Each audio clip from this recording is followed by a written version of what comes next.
Hello news 10 বাংলার দর্শক, একবারে ভিডিও শুরুতেই যে বড় খবরের দিকে নজর রাখতেই হচ্ছে। 2026-এর বিধানসভা নির্বাচনের আগে বিজেপির জন্য খুশির খবর। একের পর এক সমবায় সমিতির ভোটে বিজেপির জয় জয়কার। হ্যাঁ দর্শক, আপনারা ঠিকই শুনেছেন।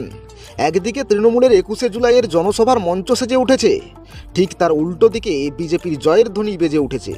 হ্যাঁ দর্শক, সেই ভিডিও ফুটেজ তুলে ধরবো আপনাদের সামনে। তার আগে ছোট্ট একটি রিকোয়েস্ট করবো দর্শক, নিউজ 10 বাংলায় প্রথম হয়ে থাকলে অবশ্যই চ্যানেলটি সাবস্ক্রাইব করবেন এবং পাশে থাকা ঘন্টাটি অন করে দেবেন লেটেস্ট ভিডিও সবার আগে পাওয়ার জন্য।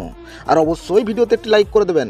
ভিডিওটি দেখার আগে আপনাদের আরেকবার জানিয়ে রাখি, এক জায়গায় নয়, 2 থেকে 3 জায়গায় সমবায় সমিতির ভোটে বিজেপির জয় জয়কার। তৃণমূল, সিপিএম, কংগ্রেস কেউ পাত্তা পেল না বিজেপির কাছে। বিজেপি একাই বাজিমাত করলো।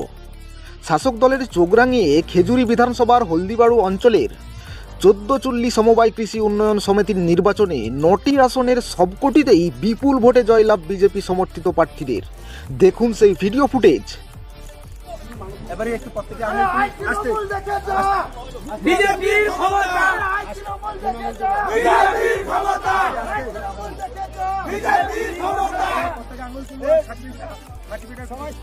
2026-এর বিধানসভা নির্বাচনের আগে তৃণমূলের জন্য চিন্তার ভাঁজ খুলেছে একের পর এক সমবায় সমিতির ভোটে বিজেপির জয়লাভ দেখে।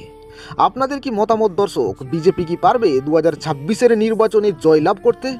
আপনাদের মতামত অবশ্যই নিউজ 10 বাংলার কমেন্ট বক্সে জানিয়ে দেবেন দর্শক। এবারে একটু প্রত্যেকে আসতে বিজেপির ক্ষমতা, বিজেপির ক্ষমতা।